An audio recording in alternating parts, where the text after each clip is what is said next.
দুঃখজনক হলো সত্য, তামাম পৃথিবীতে আজ মানুষের সম্মান নিয়ে সবচাইতে বেশি সিনেমিনি খেলা হচ্ছে। বিশেষ করে মানুষ নামে কিছু অমানুষ আছে, তার ভেতরে নেতানিয়াহু একজন, মোদি একজন, ট্রাম্প একজন। এই কথা বলেন না? এগুলোকে মানুষ বলা যায় নাকি অমানুষেরা? পৃথিবীর নিকৃষ্ট মানুষের তালিকা আপনি দেখবেন, আরেকজনের নাম আছে, ওইটা বলা ঠিক না, এই জন্য বললাম। এই যে মানুষগুলো, আমার মনে হয় আমেরিকা এই জাতে মাতাল হলো, ওরা যেহেতু তালে ঠিক আছে, এই কারণে ডোনাল্ড ট্রাম্প নামে এই লোকটাকে থামানো লাগবে। আপনারা প্রকাশ্যে মানবতা বিরোধী অপরাধ যারা করে, যেহেতু সারা দুনিয়ার মানুষকে সবক দিয়ে বেড়ান মানবতার, গণতন্ত্রের, যারা ফিলিস্তিনের অবস্থা কি করেছে তামাম দুনিয়া দেখেছে। সুতরাং আমেরিকার আমার মনে হয় এই মুহূর্তে উচিত এই পৃথিবীর নিকৃষ্ট জাতি এই ইহুদিদের পক্ষ না নিয়ে, তারা যেহেতু খ্রিস্টান, তাদের নবী হযরতে মুসা ঈসা আলাইহিস সালামকে এই ইহুদিরা তারা হত্যার দাবি করেছিল যে তাকে আমরা মেরে ফেলেছি। এমনকি তার মা হযরতে মরিয়ম আলাইহিস সালাম, তার চরিত্রের উপরে অপবাদ পর্যন্ত দিয়েছিল এই ইহুদিরা। তাই আপনারা নিজেদের জাতিকে, জাতির যারা কর্ণধার, তাদেরকে যারা কলঙ্কিত করে, তাদের পক্ষ অবলম্বন করবেন, এটা আপনার বিবেকে মেনে নেয়। এই জন্য বিবেক যদি কারো কাজে না লাগে, ও কিন্তু আর মানুষ থাকে না। উলাইকা কাল আনআম, আল্লাহ তাআলা বলেন ওগুলো লাহুম কুলুবুন লা ইয়াফকাহুনা বিহা। এই আয়াতে আল্লাহ জানিয়েছেন যাদের কলব আছে, হৃদয় আছে, কমন সেন্স আছে, বিবেক আছে, কিন্তু এটা কাজে লাগায় না।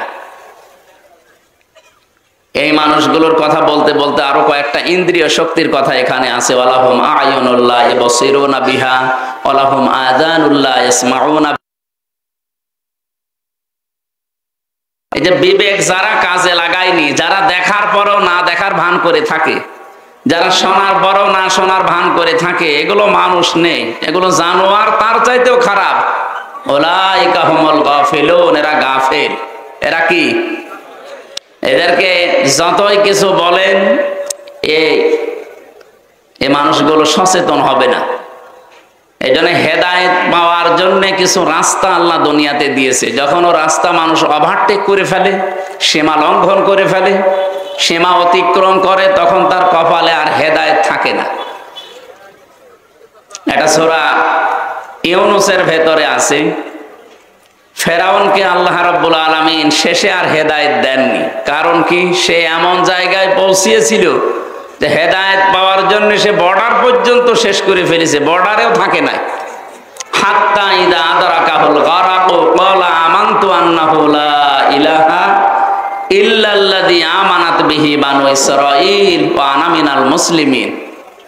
ও যখন ডুবে যাচ্ছিল তখন বলেছে আমি ঈমান আনলাম, বনি ইসরায়েলরা যার উপরে ঈমান এনেছে তার উপরে ঈমান আনলাম। তারপরও সরাসরি ও আল্লাহর নাম বলে নাই। ও যদি বলতো আল্লাহ তুমি একজন আছো, আমি তোমাকে মানি, এই মুহূর্তে আমি সব কিছু ছেড়ে দিয়ে তোমারে বিশ্বাস করলাম, তাফসিরে ফি জিলালিল কোরআনে সাইয়্যিদ কুতুব রহমাতুল্লাহ আলাইহি লিখেছেন, ওই পর্যন্ত আল্লাহ তারে মাফ করে দিত। কিন্তু না, ও আর বলে না। লা ইলাহা পর্যন্ত বলেছিল, ইল্লাল্লাহ বলতে পারে না। ইল্লাল্লাযী আমানাত বিহি বানু ইসরাঈল, তারপরও সরাসরি আল্লাহর নাম উচ্চারণ করে না। আমরা এখান থেকে একটা জিনিস দেখি, বাংলাদেশে যারা কমিউনিস্ট আন্দোলন করে, আপনি দেখবেন সরাসরি তারা আল্লাহর নাম বলতে চায় না। তাদের ব্যানার, পোস্টার, ফেস্টনে দেখবেন ওখানে আল্লাহু আকবার লেখা থাকে না, লেখা থাকে আল্লাহ সর্বশক্তিমান বা সর্বশক্তিমান মহান, এরকম বাংলা অনেক কিছু আমরা লেখা দেখি। সরাসরি আল্লাহু আকবার বলতে আপনার সমস্যা কি? আল্লাহর নাম উচ্চারণ তাদের কাছে এত কষ্ট লাগে। ফেরাউনের যেমন লেগেছিল, ও মরে যাচ্ছে, তারপরও আল্লাহর নাম সরাসরি বলে নাই। বলছে বনি ইসরায়েলরা যার উপরে ঈমান এনেছে আমি তার উপরে ঈমান আনলাম, ও আনা মিনাল মুসলিমিন, আমি তো মুসলমান। এরপরও ফেরেশতারা আমারে খালি পানির ভেতরে চোবায়। আল্লাহ তখন ডাক দিলেন, আল আন, এখন ওয়াকাদ আসাইতা ক্বাবলু ওয়া কুনতা মিনাল মুফসিদিন। এর আগে তুমি তো বড় সন্ত্রাসী ছিলে। তুমি বলা ঠিক না, এখানে তুই বলা দরকার, কারণ তুমি শব্দটা তো সম্মানসূচক হয়ে গেল। ওয়াকাদ আসাইতা ক্বাবলু ওয়া কুনতা মিনাল মুফসিদিন, এর আগে তুই বড় সন্ত্রাসী ছিলি, ফ্যাসাদ সৃষ্টিকারী। আল্লাহ তাআলা ওই দিন ঘোষণা দিয়েছিলেন ফালিয়াউমা নুনাজ্জিকা বিবাদানিকা লিতাকুনা লিমান খালফাকা আয়া। আজকের এই দিনের পর থেকে তোর এই লাশটাকে আমি সটকি দিয়ে রাখলাম, নিদর্শন দিয়ে রাখলাম, এরপরে যারা দুনিয়াতে আসবে তারা যেন তোকে দেখে শিক্ষা নিতে পারে। সম্মানিত ভাইরা, এখনো পর্যন্ত মিশরে জাদুঘরে তার লাশটা সংরক্ষিত করা আছে। এরপরও যদি কেউ শিক্ষা না নেয়, এটা তার কপালের দোষ না আল্লাহর দোষ? বলেন বলেন। এজন্য সীমা যখন ছাড়িয়ে যায় তখন আল্লাহ তাকে আর ভালো হওয়ার সুযোগ দেয় না। এরকম বহু ঘটনা আমরা দেখেছি। আবু জেহেলও যেই দিন মারা যাবে,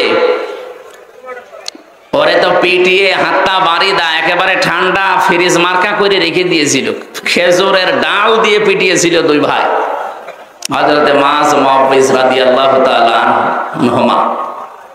সর্বশেষ আব্দুল্লাহ ইবনে মাসউদ রাদিয়াল্লাহু তাআলা আনহু, উনি যখন যে বুকের উপরে বসলেন, ডাক দিয়ে বললেন আনতা আবু জেহেল। এখন সময় দিলাম, কালিমাটা পড়ো, আল্লাহর নবীর কাছে আমি সুপারিশ করব, নবী তোমাকে মাফ করে দেব। ও যদি ওই সময় পড়তো আমার মনে হয় আল্লাহ ওরে মাফ করে দিত, কিন্তু ওই সময় পড়ার তো আর কোনো কায়দা নেই। ও সীমা লঙ্ঘন করে ফেলেছে, এখন ওর মুখ দিয়ে আর ওগুলো আসে না, তখন উল্টা পাল্টা কথা আসে।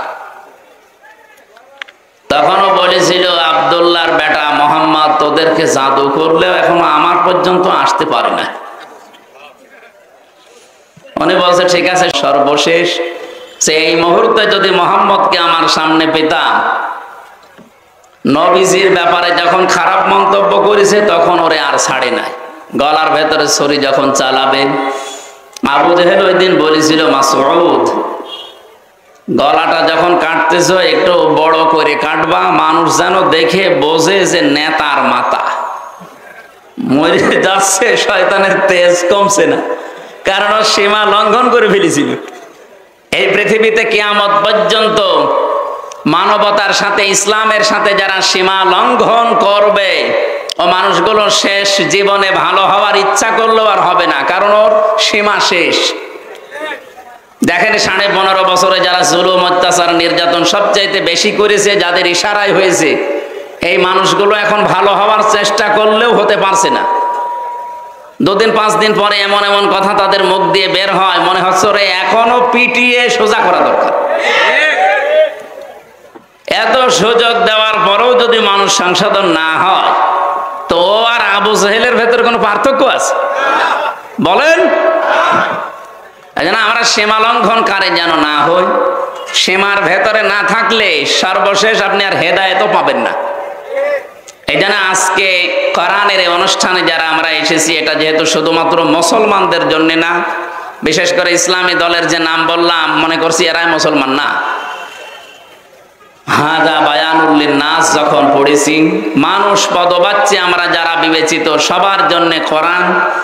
আর মানব সন্তানকে আল্লাহ নিজে যেহেতু সম্মান দিলেন, সেই মানুষের সম্মান নিয়ে পৃথিবীতে যেমন সিনেমিনি খেলা হচ্ছে, বাংলাদেশে এই 54 বছরে খেলা হয়েছে।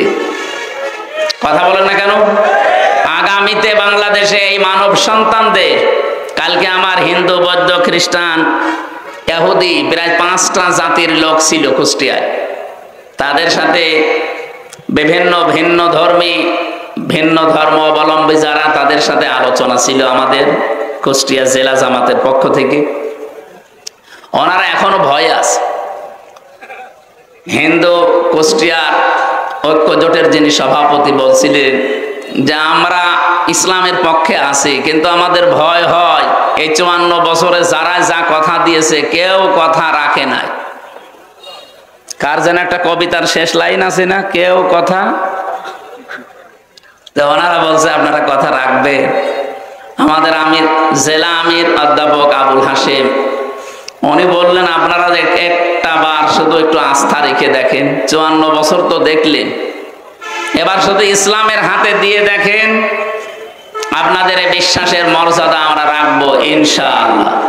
আমিরে জামাত ডাক্তার শফিকুর রহমানকে যেভাবে আপনারা দেখেন, ওনাকে যেহেতু আমরা ফলো করে চলি, আমাদেরকেও আপনারা ওইভাবে পাবেন।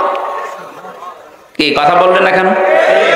আমিরে জামাতের যে হাসপাতাল আছে, যে প্রতিষ্ঠান আছে, 2200 মানুষ কাজ করে, তার ভেতরে 350 হচ্ছে অন্য ধর্মের, হিন্দু, খ্রিস্টান, বৌদ্ধ। আমরা চাই এদেশে আমরা যারা জন্ম নিয়েছি সংখ্যালঘু সংখ্যাগুরু বলে আমরা কিছু নেই, সবাই আমরা এদেশের বৈধ নাগরিক এবং সম্মানিত মানুষ আমরা এদেশের। কথা বলেন না কেন? সুতরাং আল্লাহর এই সৃষ্টির ভেতরে সবচাইতে বেশি সম্মান আল্লাহ যাদের দিলেন, এই করার সময় কিন্তু সামনে আসতেছে। এবার যদি ভুল করেন 54 বছর না, 108 বছর পার হয়ে যাবে, সুযোগ আর পাবেন না। আশা করি আমি কি বলতে চাই আপনারা বুঝেছেন। আল্লাহ আমাদের সম্মান যাদেরকে দিয়েছেন, এই সম্মান ধরে রাখার এবং সম্মান দেওয়ার তৌফিক যেন দান করেন, বলেন আমিন। যারা এসেছে আজকের অনুষ্ঠানে, আমরা গুরুত্বপূর্ণ কোরআনে কারিমের 2টা আয়াত পড়েছি। এই 2টা আয়াতকে সামনে নিয়ে কিছু কথা বলার চেষ্টা করব ইনশাআল্লাহ। দরুদ আর সালাম পড়ছে আমাদের নবী মুহাম্মদুর রাসূলুল্লাহ সাল্লাল্লাহু আলাইহি ওয়াসাল্লামের প্রতি। আল্লাহ রাব্বুল আলামিন এই পৃথিবীতে যত মানুষকে দুনিয়ায় পাঠিয়েছিলেন, এই পৃথিবীতে কোন মানুষের ব্যাপারে এরকম গ্যারান্টি আমি শুনিনি। প্রায় 13টা বিষয় আমি পেয়েছি পুরা কোরআন শরীফে তার বিষয়ে। তার ভেতরে 1 নম্বরে দুনিয়ার কোন মানুষকে অনুসরণ করলে আপনার জীবনের পাপ মাফ হয়ে যাবে, আমি পাইনি। কিন্তু মুহাম্মদুর রাসূলুল্লাহকে অনুসরণ করে যদি জীবন চালায়, আল্লাহ তাকে মাফ করে শুধু দেবে না, আল্লাহ গ্যারান্টি দিয়েছেন, কুল ইন কুনতুম তুহিব্বুনাল্লাহা ফাত্তাবিউনি ইউহিব্বুকুমুল্লাহ ওয়া ইয়াগফির লাকুম যুনুবাকুম।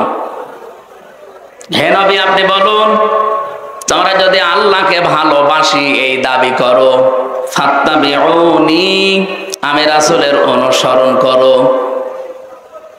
এ পর্যন্ত যদি কেউ মানতে পারে, আল্লাহ বলেন ইউহিব্বুকুমুল্লাহ, আমি আল্লাহ নিজেই তাকে ভালোবাসবো। ভালোবেসেছি এ কথা এখানে নেই। ইউহিব্বু মুজারে, বর্তমান, ভবিষ্যৎ, প্রেজেন্ট, ফিউচার। কেউ যদি রাসূলকে অনুসরণ করে, আমার আল্লাহ তাকে ভালোবাসা আরম্ভ করবে। আল্লাহ যদি কাউকে ভালোবাসে, ওয়া ইয়াগফির লাকুম যুনুবাকুম, ইয়াগফির এটাও মুজারে। জামবন না দিয়ে আল্লাহ জনব দিয়েছেন বহু বচন। ওর জীবনের একটা অপরাধ আল্লাহ রাখবে না, সবগুলো মাফ করে দেবে। একটা আমার মনে হয় এখানে আমরা অনেকে জন্মের পর থেকে শুনতেছি, কিন্তু কয়েকটা তথ্য এখানে পাবেন যেটা এখনই আমাদের শুনলে মানতে মনে চাইবে। এদিকে তাকান, আল্লাহ তাআলা বলেন, কুল ইন কুনতুম তুহিব্বুনাল্লাহা ফাত্তাবিউনি। নবী আপনি বলেন, যদি তারা দাবি করে যে আল্লাহ তোমাকে ভালোবাসি, এ দাবি আমাদের আছে না? দল আমাদের আলাদা থাকতে পারে, আল্লাহকে আমরা ভালোবাসি এ দাবি আমাদের সকলের আছে, এমনকি অন্য ধর্মের লোকদেরও আছে। কালকে যে হিন্দু দাদা কথা বলছিলেন, উনি প্রথমেই শুরু করলেন যে আমাদের আল্লাহ। প্রথমটা কথা শোনার পরে মনে করলাম একটা হিন্দু মানুষ আল্লাহর নাম বলে। ওদের ভেতরে এইটা আছে, কিন্তু পারিবারিক কারণে, সামাজিক কারণে, ধর্মীয় কারণে ওরা মানতে পারে না। কিন্তু যে মানুষগুলো এগুলো ছাপিয়ে চলে যায়, তারা ঠিক মেনে নেয়। সবার ভেতরে এই আশা যে আমার ভগবান বলেন, গড বলেন, আল্লাহ বলেন, যাই বলেন না কেন আমরা তাকে ভালোবাসি, তাকে রাজি করতে চাই। আল্লাহ পাক বলেন, দাবি যাদের আছে হে নবী আপনি তাদেরকে বলেন ফাত্তাবিউনি, তারা যেন আপনার অনুসরণ করে। এবার আমার প্রশ্ন হচ্ছে, আপনি রাসূলকে অনুসরণ করবেন, এই বাংলাদেশে বহু মানুষ বলে যে আমরা নবীওয়ালা কাজ করি। কথা ভালো করে বুঝবেন, উল্টা দিকে নিয়ে যেন না। আপনি যে বলেন যে আমি নবীওয়ালা কাজ করি, মুহাম্মদুর রাসূলুল্লাহ সাল্লাল্লাহু আলাইহি সাল্লামকে কি জন্মের পরে মানুষ নবী বলতো? কয় বছরে? উনি যেদিন নবুয়ত পেয়েছেন 40 বছরে, তখন মানুষ তাকে নবী, তিনি স্বীকৃতি দিয়েছেন। বাড়িতে এসে স্ত্রী মেনে নিয়েছে, বন্ধু মেনে নিয়েছে, চাচাতো ভাই মেনে নিয়েছে, কাজের লোক বাড়িতে যিনি পালিত পুত্র সে মেনে নিয়েছে। তার মানে উনি নবী হয়েছেন 40 বছরে। এর আগে ওনাকে কেউ নবী বলে ডাকতো না, বলতো আল আমিন, আস-সাদিক। আপনি যদি তাহলে নবীওয়ালা কাজ করতে চান, উনি যেদিন নবী বলে স্বীকৃতি পেলেন, ঘোষণা হয়ে গেছে, ওই দিন থেকে জীবনের শেষ দিন 63 বছর, এই 23 বছর আপনাকে মানা লাগবে, পঙ্খানো অনুসরণ করা লাগবে এই 23 বছরের জীবন। ফাত্তাবিউনি, আমাকে অনুসরণ করো, আমাকে দেখে দেখে চলো। এখানে তাবউন মানে দেখে দেখে চলা। আমার সামনে একটা লোক হেঁটে যাচ্ছে, কিভাবে পা দেয়, কিভাবে মাজা দেয়, কিভাবে হাত নাড়ে, কিভাবে বডি, এইভাবে দেখে দেখে পা ফেলার নাম হচ্ছে তাবউন। তাহলে রাসূলকে সামনে রেখে আপনি অনুসরণ করবেন। এখন আমার প্রশ্ন, এ অনুসরণ কি আপনার আংশিক না পূর্ণাঙ্গ? বলেন বলেন। পূর্ণাঙ্গ। এইটার জন্য আমি এই পর্যন্ত এসেছি। আজ বাংলাদেশ সহ বিশ্বে বহু মানুষ আমরা রাসূলের অনুসরণ করছি, কিন্তু আংশিক, পূর্ণাঙ্গ না। আংশিক অনুসরণ করেছিল অনেকেই, তারা মাপ পায়নি। কিন্তু পূর্ণাঙ্গ অনুসরণ যারা করেছে তারা মাপও পেয়েছে, জান্নাতের সুসংবাদও পেয়েছে। নবীজির পুরা জীবনী আপনি পড়বেন, সাহাবায়ে কেরামের জীবনী পড়েন, বহু কাফেরের জীবনী আমি পড়ে দেখেছি। বহু মানুষ রাসূলকে ভালোবাসতো আংশিক, কিন্তু রাসূলকে অনুসরণ করার ক্ষেত্রে তারা পূর্ণাঙ্গ রূপ দিতে পারে নাই, এই জন্য আল্লাহ তাদেরকে মাফ করে নাই, জান্নাতেও দেয় নাই। আব্দুল্লাহ বিন উবাইয়ের নাম আমরা জানি অনেকেই। এই লোকটা রাসূলের এত অনুসরণ করেছে, তার পুরা জীবন আমি পড়ে মাত্র 2টা ভুল পেয়েছি। 1 নম্বরে উহুদের ময়দান থেকে 300 মানুষ নিয়ে ভেগে গিয়েছিল। 2 নম্বরে ও রাজনৈতিক জীবনে বিশ্ব নবীকে মানত না, ওর আদর্শ ছিল আবু জেহেল। ও রাসূলের পেছনে নামাজ পড়েছে, রাসূলের মতো জামা গায়ে দিয়েছে, রাসূলের মতো দাড়ি রেখেছে। আর এমন কোন কিছু আমি পাইনি জীবনে যে অনুসরণ রাসূলের মতো হয়নি, সব রাসূলের মতো।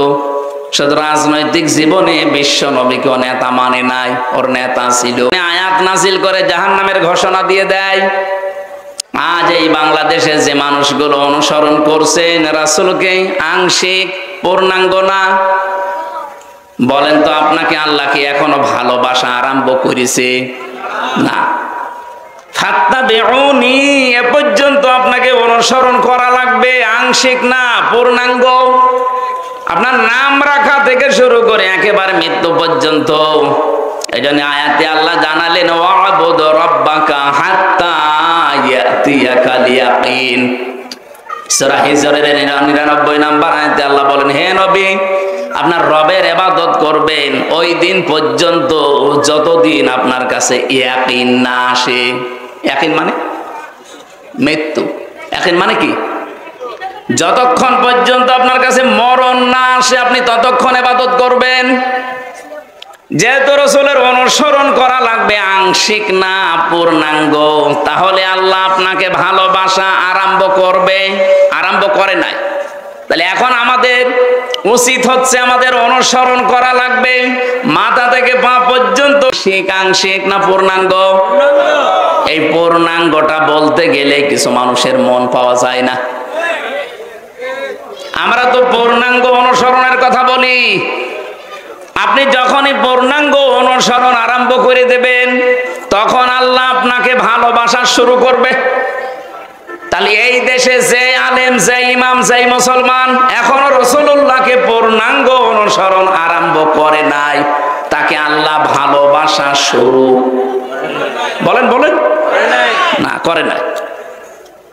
আপনি পূর্ণাঙ্গ অনুসরণ আরম্ভ করার নিয়ত করেন, এখন থেকেই যদি আপনি কাজে লেগে পড়েন যে আমি এখন থেকে বিশ্ব নবীকে 40 থেকে 63, তিনি যেহেতু নবী ছিলেন এই সময়টা, আমি পূর্ণাঙ্গতাকে অনুসরণ করার সিদ্ধান্ত নিয়ে মাঠে নেমে পড়লাম। যখন নেমে পড়বেন তখনই আল্লাহ আপনাকে ভালোবাসা শুরু করবে। আর আল্লাহ যদি আপনাকে ভালোবাসা আরম্ভ করে দেয়, আল্লাহ বলেন ওয়াগফির লাকুম যুনুবাকুম, একটা গোনাও তো রাখবো না, পুরা জায়গাটা আমি আল্লাহ মাফ করে পরিষ্কার করে দেব। যেহেতু জামবন আল্লাহ দিতে পারতেন, জুনুব দিয়েছেন, একটা গোনাও থাকবে না। বাংলাদেশে বগুড়াতে যে থানা আছে, আপনি যদি কোনোদিন অপরাধ করেন দেখবেন ওই থানাতে চার্টে আপনার নাম লেখা হয়ে যায়। আপনি হয়তো মামলা থেকে অব্যাহতি পেলেন, থানা থেকে বের হয়ে চলে আসলেন, আপনার নাম কিন্তু মুছবে না, নাম থাকবে। আবার অপরাধ করবেন, আবার নাম উঠবে। আল্লাহ পাক বলেন আমি এমন ভাবে ওয়াগফির লাকুম যুনুবাকুম, গুনাহগুলো এমন ভাবে মাফ করে দেব, ওই জায়গাটা তো পরিষ্কার হয়ে যাবে, ফাঁকা থাকবে না। আমি আল্লাহ ওই জায়গাতে নেকি দিয়ে ভরাট করে দেব। এই যে নেকি দিয়ে ভরাট করে দেব, এটা কোথায় আছে? সূরা ফুরকানের ৭১ নম্বর আয়াতে আছে, ৭০ নম্বর আয়াতে ফাউলাইকা ইউবাদদিলুল্লাহু সাইয়্যাতিহিম হাসানাত। আল্লাহ পাক যেন কুদরতি আঙ্গুল এভাবে দিয়ে দেখাচ্ছে, ফাউলাইকা, এই মানুষগুলো, এই বগুড়া, চার মাথা না কয় মাথা এটা? বেড়ুলিয়া। এই এড়লিয়া ময়দানে যারা বসে আছে এই মানুষগুলো কি? এ মানুষগুলো ইউবাদদিলুল্লাহ, আমি আল্লাহ বদল করে পাল্টিয়ে দিচ্ছি, দেব। সাজ্জিয়াত, এটা বহু বচন, হাসানাত বহু বচন। একটা গোনাও রাখবো না, যতগুলো গোনা মাফ হয়ে যাবে, পুরা জায়গাটা হবে নেকি দিয়ে ভরাট করে দেব। আল্লাহ এখানে পরে কয়েকটা নামও নিয়েছেন, ওয়া কানাল্লাহু গফুরুর রহিমা, আর সূরা ইমরান দিয়েছেন আল্লাহু গফুরুর রহিম। জোরে বল সুবহানাল্লাহ। তাহলে এমন একটা মানুষকে অনুসরণ করার কথা বলছি, যার অনুসরণে জীবনের অপরাধ একটাও আর থাকে না, সব মাফ হয়ে যায়, কিন্তু অনুসরণ করা লাগবে আংশিক না পূর্ণাঙ্গ? আমি আশা করছি আপনারা এটা মেনে নেবেন। মাথার চুল থেকে পা পর্যন্ত যেমন মেনে নিয়েছেন, রান্নাঘর থেকে আন্তর্জাতিক জীবন পর্যন্ত ঠিক এইভাবেই মেনে নেওয়া লাগবে। যারা এই অনুসরণ পূর্ণাঙ্গ করতে পারেন না, আপনি ব্যর্থ। আপনাকে আল্লাহ এখনো ভালোবাসা আরম্ভ করেনি। এরপরও যদি কারো কানে না লাগে কথা, আমার আর কিছু করার নেই, এ দায়িত্ব আল্লাহর উপরে দিয়ে দিলাম।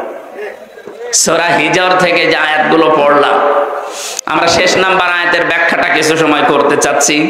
থাকবেন তো নাকি? হিজর মানে পাথর। হিজর মানে কি?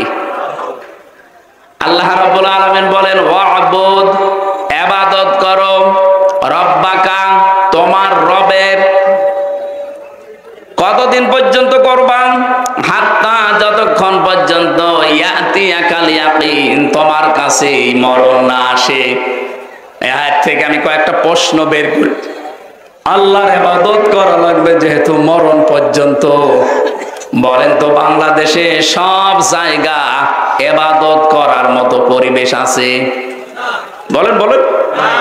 হ্যাঁ, ব্যক্তিগত জীবনে আপনি হয়তো কিছু মানতে পারেন, পারিবারিক জীবনে কিছু মানতে পারেন, তো সামাজিক জীবনে, রাজনৈতিক জীবনে, অর্থনৈতিক জীবনে, ধর্মীয় জীবনে গিয়ে, আন্তর্জাতিক জীবনে, রাষ্ট্রীয় জীবনে আমার মনে হয় ইসলামকে পূর্ণাঙ্গ মানা সম্ভব।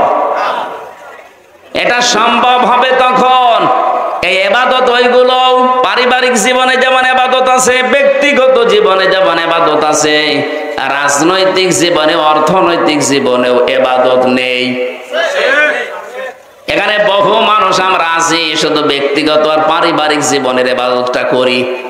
আমার যে রাজনৈতিক জীবনে ইবাদত আছে আমরা অনেকে জানি না, অর্থনৈতিক জীবনে যে ইবাদত আছে আমরা জানি না।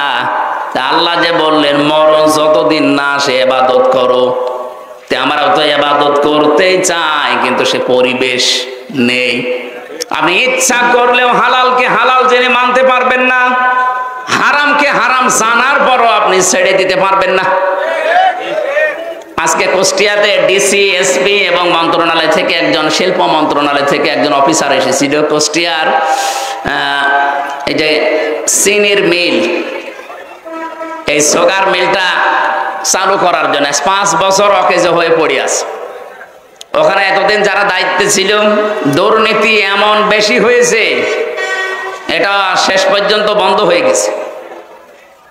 1965 সালে মিলটা তৈরি হওয়ার পর থেকে 25 সাল পর্যন্ত, 5 বছর নয় বন্ধ, 20 সাল পর্যন্ত একবার শুধু লাভ হয়েছিল, যেবার মাওলানা মতিয়ার রহমান নিজামী রহমতুল্লাহ আলাইহি শিল্পমন্ত্রী ছিলেন ওই সময়। তাছাড়া আজ পর্যন্ত লাভ হয়নি। ডিসি, এসপি এবং সচিব যিনি এসেছিলেন ওই জায়গা থেকে, সবাই, এলাকার সবাই ওই জায়গায় গিয়ে প্রশ্ন করছে এটা চালু করা লাগবে। ওনারা বলছে চালু করা তো লাগবে, কিন্তু এখানে যে বাজেট 300 কোটি টাকা লাগবে।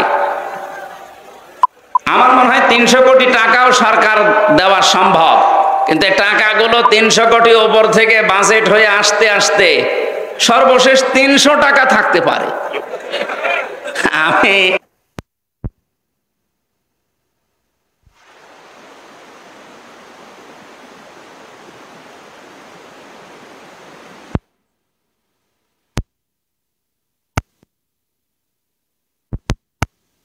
টাকা যদি বাজেট হয়ে আসে, এই সলিমদ্দি পর্যন্ত আসতে আসতে আর 3 টাকা থাকে। এই রাস্তাটা যদি 100 টাকা দিয়ে বাজেট করে করেন, তাহলে কোথায় কয় মাস যাবে বলেন বলেন? কোথায় 3 টাকা আর কোথায় 97 টাকা দাঁড়াবে? এই জন্য আমাদের উচিত হচ্ছে, আমি যেটা এখান থেকে বোঝাতে চাই আপনাদেরকে, ইবাদত করার মতো পরিবেশ এখানে নেই। ডিসি সাহেব প্রায় 7-8টা পয়েন্ট বলছিল যে আমি চালু করতে পারছি না, এটা শুধু আমার হাতে না, এখানে আরো অনেক ডালপালা আছে। হালালকে হালাল পন্থায় এনে কাজে লাগাবেন, পারছেন না, কারণ রাষ্ট্রে ইবাদত করার মতো সেই পরিস্থিতি নেই। এজন্য আমাদের উচিত, আমরা এমন একটা দেশ গড়তে চাই যেখানে আমরা নির্বিঘ্নে ইবাদত করতে পারি। কি কথা বলেন না কেন? আমাদেরকে যিনি বানিয়েছেন ইবাদত হবে তার, আমরা এমন ইবাদত করব যেন ইবাদতে বাধা না আসে। এদেশে ইবাদতে বাধা আসে না? বলেন আসে না?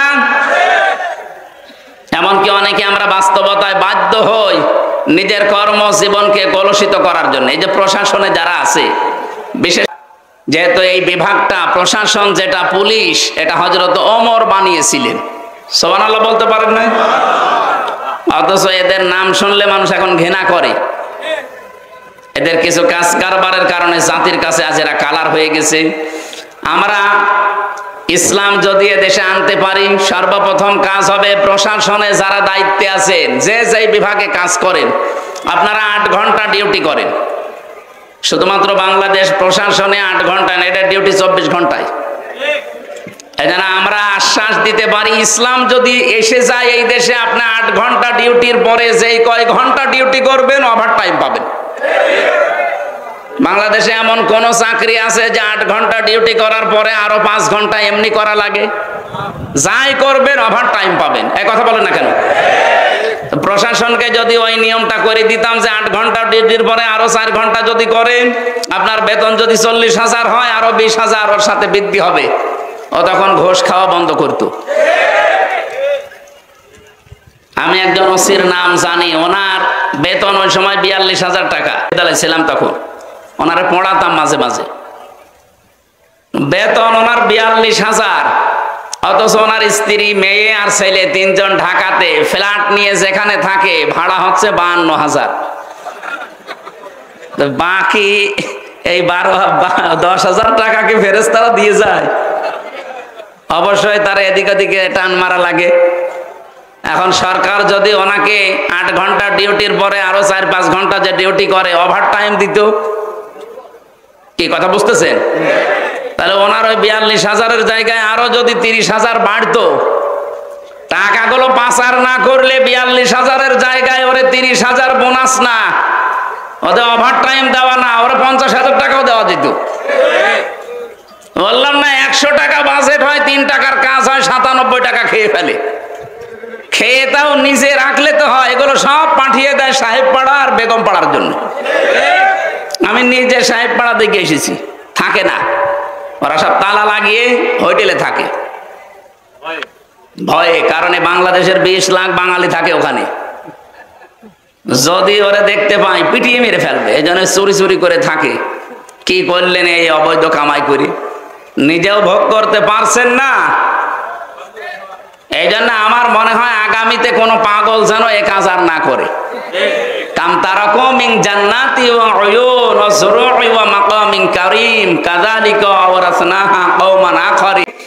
এরা কত বাগান, কত অট্টালিকা, কত সম্মানজনক বাড়ি ঘর সব ছেড়ে পালিয়েছে, সব পড়ে আছে আজ। আমার মনে হয় এই আয়াতটা আগস্টের 5 তারিখে আবার আরেকবার নাজিল হয়েছে। আপনি দেখেন সারা দেশে জালেমদের বাড়ি ঘর, তাদের বাগান, তাদের অট্টালিকা, তাদের সুন্দর সুন্দর কত কিছু বানিয়েছিল, সব এখন পরিত্যক্ত হয়ে পড়ে আছে। আর ওরা সব এখন বিভিন্ন দেশে যে পালিয়েছে, তো পালিয়েছে চোরের মতো থাকে। আর এমন অপমান, সমর রেজাউল করিম নামে এক মন্ত্রী ছিল, মাছ মন্ত্রী, মৎস্য মন্ত্রী। এই লোকটা কয়েকদিন আগে একটা লাইভ পাঠিয়েছে যে আমি 7 দিন পালিয়েছিলাম আমার ঘরের ভেতরে ঢাকায়, কিন্তু আর পারলাম না। বৈষম্য বিরোধী ছাত্র আন্দোলনে যারা নেতৃত্ব দেয় এরা আমাকে খুঁজছিল, খুঁজে পেলেই তো আমার 12টা বাজাবে। এই জন্য বোরকা পরে আমি ওখান থেকে পালিয়ে শেষ পর্যন্ত বর্ডারে গিয়ে 4 ঘন্টা পাহারা দিচ্ছে, ওইদিকে ভারতের লোক, এদিকে বাংলাদেশের। কি করব? এই কচুরি পানার ভেতরে 4 ঘন্টা আমি ওই জায়গায় লুকিয়েছিলাম। এরপরে রাত যত গভীর হয়, দুই দিককার মানুষ যখন আস্তে আস্তে ঘুমিয়ে পড়ে, এই ফাঁকে আমি এই বর্ডার পার হই। তো এর চাইতে আর কত অপমান করবে জালেমদের বলেন? এটা দেখেও যদি আগামীতে যারা আসবে এরা যদি শিক্ষা না নেয়, এদের কপালে আরো দুর্গতি আছে। আল্লাহ রাব্বুল আলামিন বলেন,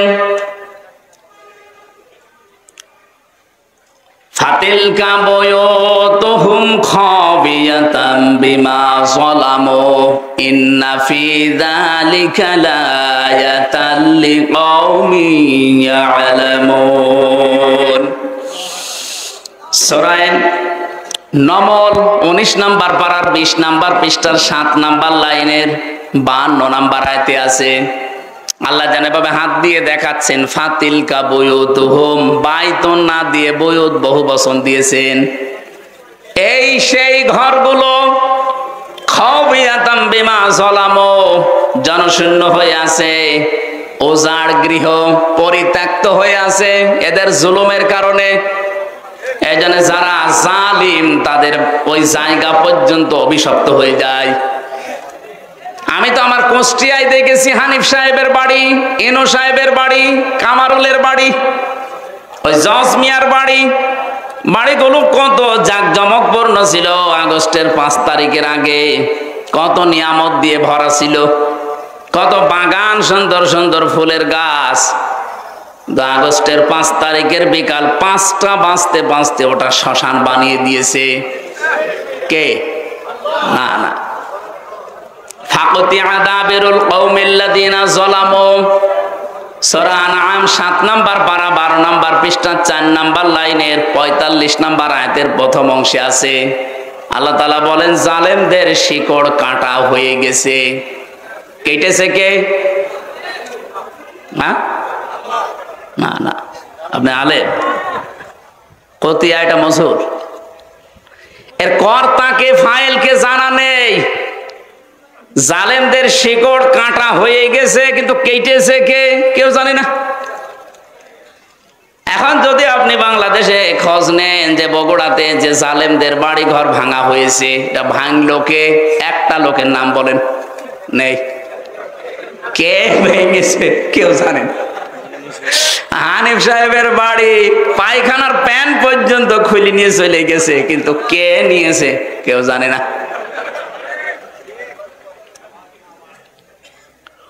এ পর্যন্ত ছিল। আমি যদি এ পর্যন্ত আয়াত শেষ হয়ে যেত আমি আয়াতটা পড়তাম না, এর পরেরটা আমাদের জন্য ইন্না ফি যালিকা লাআয়াতাল লিকাউমিন ইয়ালামুন। ইন্না মানে অবশ্যই, ফি মানে মধ্যে, আল্লাহ আয়াতুনের আগে আবার লামে তাকিদ দিয়েছেন। অবশ্যই এর ভেতরে শিক্ষা আছে যারা জ্ঞানী তাদের জন্য। কি শিক্ষা আছে? জালেমদের যে শিকড় ছিল, আপনি আগস্টের 5 তারিখের দফর পর্যন্ত কেউ এ দেশে ভাবে নাই যে ও পড়িয়ে যেতে পারে। কথা বলেন, কেউ চিন্তাও করে নাই কোনোদিন। আল্লাহ পাক বলেন ওদেরকে শিকড়ের দিকে তাকান। ইউনিয়নের দারোয়ান থেকে সংসদ পর্যন্ত একেবারে থরে থরে জালেমদের সব স্তরগুলো সাজানো ছিল। একটা দুইটা না, কমপক্ষে এক একটা জায়গায় 3টার উপরে স্তর ছিল ওদের। আমি রিমান্ডে প্রায় 7 প্রকার গোয়েন্দা বিভাগের লোক পেয়েছিলাম। ওরা আমার জিজ্ঞাসাবাদ করতে আসতো। যত গোয়েন্দা বিভাগ আছে একটার পর একটা আসে আর জিজ্ঞাসাবাদ করে রিমান্ডে। সবগুলো থরে থরে সাজানো ছাত্রলীগ দিয়ে। আমার যে ধরে নিয়ে এসেছে উনিও ওখানকার, মামলার যে আয়ু সে ওখানকার, যেই ম্যাজিস্ট্রেট আমার মামলায় রিমান্ড দেবে 10 দিন সেও ওখানকার, যারা রিমান্ডে আমাকে কষ্ট দেবে তারাও ওখানকার। এ মামলা যেদিন তোলা হবে, যে পিপি আছে সরকারি পিপি সে ওখানকার, এমনকি যে জজ রায় দেবে সে জজ ওখানকার। আমার কি আছে বলেন তো? আছে না? না, আমার শুধু একজন উকিল আছে, এরকম এক মুরব্বী উকিল, ওর কথা শুনলেও চলে না শুনলেও চলে। আমি থরে থরে দেখলাম প্রায় 7 থেকে 8 প্রকার পর্যন্ত জালেমদের স্তরগুলো সব সাজিয়েছে। ওরা শুধু এই মামলার বিষয় না, বাংলাদেশে যত দিক আর বিভাগ ছিল প্রত্যেকটাই ওদের সাজানো। কিন্তু আল্লাহ পাক এমন ভাবে শিকড় কেটেছে, কে কেটেছে কেউ জানে না। এদের এত বড় শিকড় যদি কেটে ফেলা হয়, আগামীতে যারা চেয়ারে বসবেন তারাও যদি এখনই যে আন্টি শান্টি শুরু করেছেন এইটাই যদি আপনার থাকে, আপনিও বিশ্বাস করতে পারেন 5 বছর পরে আপনার বাড়িও শ্মশান হয়ে যাবে। আশা করি কথা বুঝেছেন। এরপরও যদি না বোঝার ভান করে থাকেন, আপনার ওয়াজে হবে না। এক লোক শ্বশুর বাড়ি যাওয়ার সময় দেখে যে রাস্তার পাশে একটা গন্ডার কাতুকুতু দিয়েছে, না হাসে না। 3 দিন পরে শ্বশুর বাড়ি থাকার পরে যখন ফিরে আসতেছে দেখে গন্ডার হাসতেছে। বলছে, গন্ডার তোমার 3 দিন আগে কাতুকুতু দিলাম, তখন তো হাসলে না, এখন হাসতেছে। গন্ডার বলছে, বন্ধু 3 দিন সময় লেগেছে চামড়া ভেদ করে কাতুকুতু লাগতে। গন্ডারের তো তাও 3 দিন পরে কাতুকুতু লাগে, আমাদের 54 বছরও লাগে নাই। এই লোকটা 54 বছর চিল্লিয়ে বেড়াচ্ছে, এই লোকটা 54 বছর চিল্লাচ্ছে, কাতুকুতু দিচ্ছে কত কায়দায়। হ্যাঁ, কথা বলেন না কেন? কথা বলছেন? আমরা গন্ডারের সাইজ দেও, এই জন্যে গন্ডার মার্কা হলে হবে, শিক্ষা নেওয়া লাগবে এখান থেকে। ইবাদতের পরিবেশ এখনো আসে নাই। শুধু নামাজের ফরজ 13টা 14টা ওয়াজিব মেনে নামাজ পড়লেন ফরজ মনে করি। আরে ভাই, নামাজ যেমন ফরজ, পর্দা করা কি? পর্দা করার মতো পরিবেশ বাংলাদেশে 100 ভাগ জায়গায় আছে। কত জায়গায় পর্দাশীল মেয়ে লোকেরা লাঞ্ছিত, অপমানিত হয়। যদি আমরা পরিবেশ তৈরি করে দিতে পারতাম, কেউ সাহস পেত না বোরকাওয়ালা পর্দাওয়ালা কোনো মেয়েকে অপমান করার। অর্থনীতিতে যে সমস্ত বিষয়গুলো থাকার কথা একটাও পাওয়া যায় না। অর্থনীতি যারা চালাচ্ছে, আপনি দেখেন যারা অর্থনীতি পড়ে, মোশারাকা লাগে, মোদারাবা লাগে, মোরাবাহা লাগে, বায়ে সালাম লাগে, বায়ে ইস্তেসনা লাগে, বায়ে মুআজ্জাল লাগে, ওয়াহেদা লাগে, এরকম 28টা নিয়ম পড়েছি। ইসলামী ব্যাংক বাদ দিয়ে বাংলাদেশে কোনো ব্যাংকে এই নিয়ম চলে না। যত ব্যাংক আছে আপনি একটা একটা করে দেখান তো। সোনালী, রূপালী, তারপরে চৈতালি। চৈতালি আছে? ওটাও কয়দিন পরে হবে। যত ব্যাংকই বলেন, কোন ব্যাংকে আমরা নিয়ম নীতি পাচ্ছি না। ইসলামী ব্যাংক 100% পারছে না, কারণ যাকাত ভিত্তিক অর্থনীতি যতদিন কায়েম না হবে ততদিন পর্যন্ত এদেশে 100% সুদ মুক্ত থাকা সম্ভব না। এই জন্যে ইসলাম যারা পালন করতে চায় তাদেরকে আল্লাহ জানিয়েছেন, আল্লাযীনা ইম্মাক্কান্নাহুম ফিল আরদি আকামুস সালাহ ওয়া আতাবুজ যাকাত। আমি যদি আমার ইমানদার বান্দাদেরকে চেয়ার দান করি ক্ষমতার, তাদের প্রথম কাজ হবে তারা নামাজের বিল এনে নামাজ কায়েম করে দেবে জমিনে। বাংলাদেশের সামনে 300 জন এমপি হবে, 151 জন যদি এবার কোরআনের পক্ষের মানুষ সংসদে যেতে পারে, কি কথা বলে না কেন? তারা প্রথম অধিবেশনে বলবে, মাননীয় স্পিকার আমরা নামাজের বিল চাই।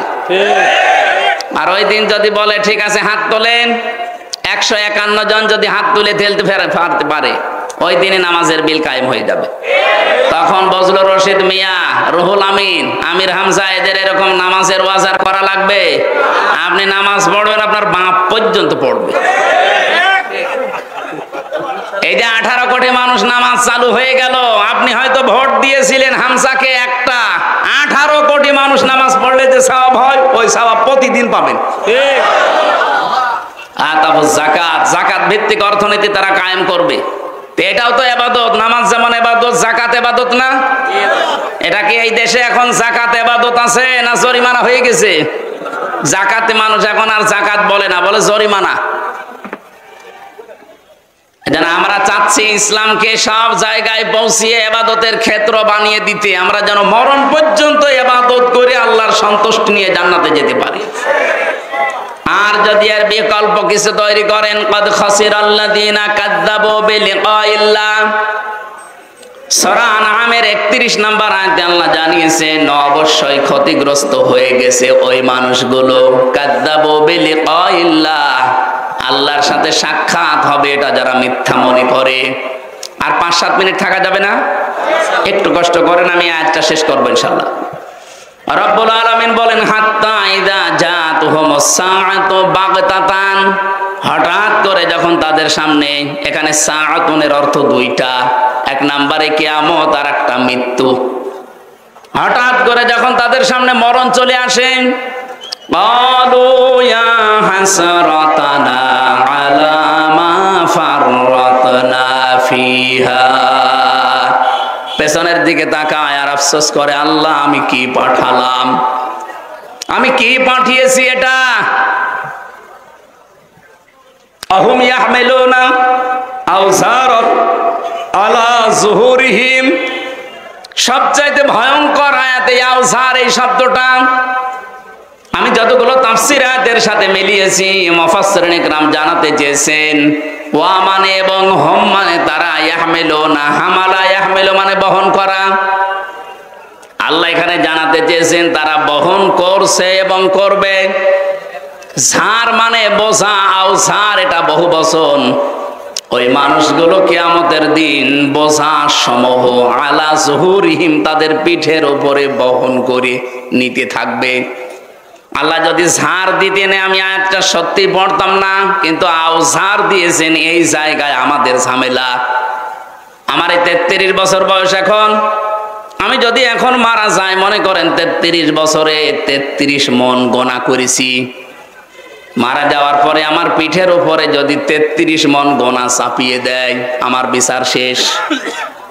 কি না মানে করেছি 33 মন, কিয়ামতের দিন আমার পিঠের উপরে 33 মন চাপিয়ে দিয়েছে, শেষ। মরণের পর আল্লাহ যদি 33 মনই চাপিয়ে দিত, আমার বিচার শেষ, আমি তো আর বেশি কম করছি না। কিন্তু আল্লাহ আওঝার দিয়েছেন কেন?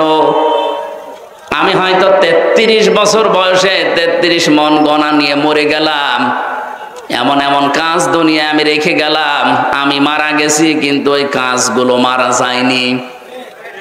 আমি এমন একটা সংগঠন বানিয়েছি, আমি মরে গেছি কিন্তু ও সংগঠন এখনো বেঁচে আছে।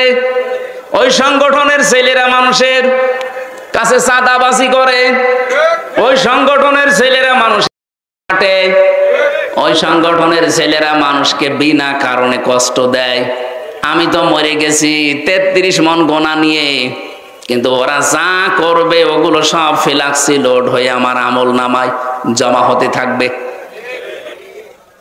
মরেছিলাম মাত্র 33 মন গোনা নিয়ে, কিয়ামতের দিন যখন আমি উঠবো 33,000 মন হয়ে যাবে। এরকম মানুষ বাংলাদেশে নেই? নাম ধরা লাগবে। এই জন্য আমার ভয় হয় এই জায়গায়। আল্লাহ যদি এ পর্যন্ত বলতো, এর পরের শব্দটা মারাত্মক, আলা সামা ইয়াসিরুন।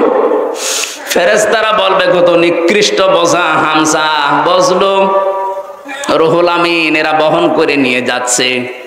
আজকে হয়তো সম্মান দিয়ে চেয়ারে বসিয়েছেন, কিয়ামতের দিন আমার গোনা বাড়তে বাড়তে বোঝা হতে হতে যখন 33 থেকে 33,000 মন হয়ে যাবে, কিয়ামতের ময়দানে আমার এই দৃশ্য দেখে ফেরেশতারা বলতে থাকবে আলা সামা ইয়াসিরুন, কত নিকৃষ্ট বোঝা এরা বহন করে নিয়ে যাচ্ছে। বলেন নাউজুবিল্লাহ। আয়াতটা পড়ার পরে সত্যি আমাদের ভয় হয়। তারপর একটা আশার বাণী পেয়েছি, বিশ্বনবী জানিয়েছেন যারা আলেম কিয়ামতের দিন আল্লাহ সবার সামনে তাদের বিচার করবে না। ময়দানে মাহশারে কঠিন অবস্থায় আল্লাহ পাক নিজে কুদরতে একটা চাদর দিয়ে মানুষটাকে ঢেকে নেবে, আড়াল করে নিয়ে জিজ্ঞাসা করবে বসলো এই কাজগুলো করেছিলি? আল্লাহ যেহেতু সব জানে, মাথা নিচু করে জবাব দেওয়া লাগবে, আল্লাহ আমি করেছি, আমারে মাফ করে দেন। তার চোখের দিকে কাকতি মিনতির দিকে তাকিয়ে শেষ পর্যন্ত আল্লাহ বলবে গোপনে মাফ করে দিলাম, কাউকে বলবি না, জান্নাতে চলে যা। এইটা চাচ্ছি আমরা। তাছাড়া আল্লাহ যদি হিসাব নেওয়া শুরু করে, এখানে যত ভালো ভালো মানুষই আমরা বসে আছি, কেউ পার পাওয়া সম্ভব না। কিয়ামতের দিনে যে হাদিসটা যে ব্যাখ্যা বলেছি, কিয়ামতে যেন আল্লাহ আমাদের সাথে এই আচরণটা করেন। বলেন আমিন। দুনিয়াতে এমনও মানুষ আছে শুধু গোনায়ে জারিয়া বলি আমরা, সাদগায়ে জারিয়া, গোনায়ে জারিয়া আছে। আপনি এমন এমন কাজ করে গেলেন, মরে গেছেন, কিন্তু কাজ জারি থাকবে। এমন এমন ভালো কাজে আঞ্জাম দেওয়া দরকার।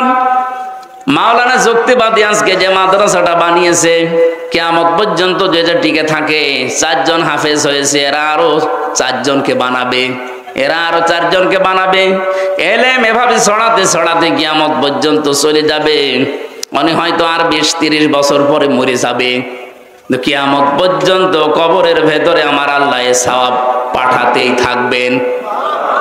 হয়তো এই গোলাম রব্বানির বয়স খুব বেশি হলো না, 40 বছর হবে। এই 40 বছরে 40 মন নেকি নিয়ে উনি মারা গিয়েছে। কিয়ামতে যখন উঠবে আমল নামায় দেখবে 40,000 মন নেকি আল্লাহ দিয়ে দিয়েছেন। ইকবালুল সাহিবিল কোরআন, সাহেবে কোরআনকে কিয়ামতের দিন আল্লাহ তাআলা বলবেন পড়ো, ইকরা ওয়ারতাকি ওয়ারাত্তিল। শুধু পড়ো বলে শেষ করেননি, নবীজি বলেন যেই বলবে পড়ো আর উপরে ওঠো। ওয়ারতাকি ওয়ারাত্তিল, উপরে উঠতে থাকো তার তিলের সাথে পড়তে পড়তে। তার তিলের সাথে পড়া বলতে আমি এখানে 4টা বিষয় পেয়েছি। কোরআন শরীফের ভেতরে আপনি 3টা শব্দ পাবেন কোরআন পড়ার ব্যাপারে, করা আর রাতালা আর তালাওয়া। এখানে রত্তিল শব্দটা আছে। কেউ যদি সত্যি রত্তিলের সাথে পড়তে পড়তে উপরে উঠতে চায়, দুনিয়া থেকে 4টা বিষয় তারে মানা লাগবে। 1 নম্বরে তাকে শুদ্ধ করে পড়তে হবে তার তিলের সাথে। 2 নম্বরে ওটা বুঝতে হবে। 3 নম্বরে ওই বোঝা বিষয়ের উপরে নিজের জীবনে কাজ করা লাগবে। 4 নম্বরে ওটা যেন মানুষ মানতে পারে সেই পরিবেশ তৈরি করে দেওয়া লাগবে। আমরা যেহেতু ইবাদতের ক্ষেত্র তৈরি করতে চাই বাংলাদেশে, আর এটাই সবচাইতে বেশি এগিয়ে আছে বাংলাদেশ জামাত ইসলামী, ইসলামী ছাত্র শিবির, ইসলামী ছাত্রী সংস্থা এবং অন্যান্য ইসলামী দল যতগুলো আছে, তারা চেষ্টা চালাচ্ছে এই দেশে যেন আমরা পুরা ইসলাম মানে এবাদত যেন আমরা আল্লাহর মরণ পর্যন্ত করতে পারি, সেই পরিবেশ আমরা তৈরি করতে চাই। এই 54 বছর আমাদের কাঁধের উপরে পাড়া দিয়ে অনেকে অনেক কাজ করেছে, এবার কিন্তু সবাই বুঝে ফেলেছে। চরমনায়ের পীর মাওলানা মামুনুল হক এবং অন্যান্য ইসলামী যতগুলো দল বড় বড় আছে, জামাত ইসলামী বাংলাদেশের আমিরে জামাত, সবাই বলছে এবার আর কাউকে আমরা সুযোগ দিতে চাই না, ইসলামের বাক্স হবে এবার একটা। জোয়ার যেভাবে এসেছে আশা করছি এবাদতের ক্ষেত্র সারা বাংলাদেশের রান্নাঘর থেকে আন্তর্জাতিক জীবন পর্যন্ত তৈরি হয়ে যাবে ইনশাআল্লাহ। কামা কুনতা তুরাত্তিলু ফিদ দুনিয়া, যেভাবে পড়তে দুনিয়ায় ওইভাবে পড়ো। ফাইন্না মানজিলাকা ইনদা আখিরি আয়াতিন তাকরাউহা, পড়তে পড়তে যে পর্যন্ত যেতে পারবা ওই পর্যন্ত যে তোমার মনজিলে মাকসুদ হবে। এজন্য দুনিয়াতে কোরআনের সাথে সম্পর্ক রেখে কিয়ামতের দিন আল্লাহ যদি আমাদের পড়তে বলে, পড়তে পড়তে যেন আরশ পর্যন্ত চলে যেতে পারি।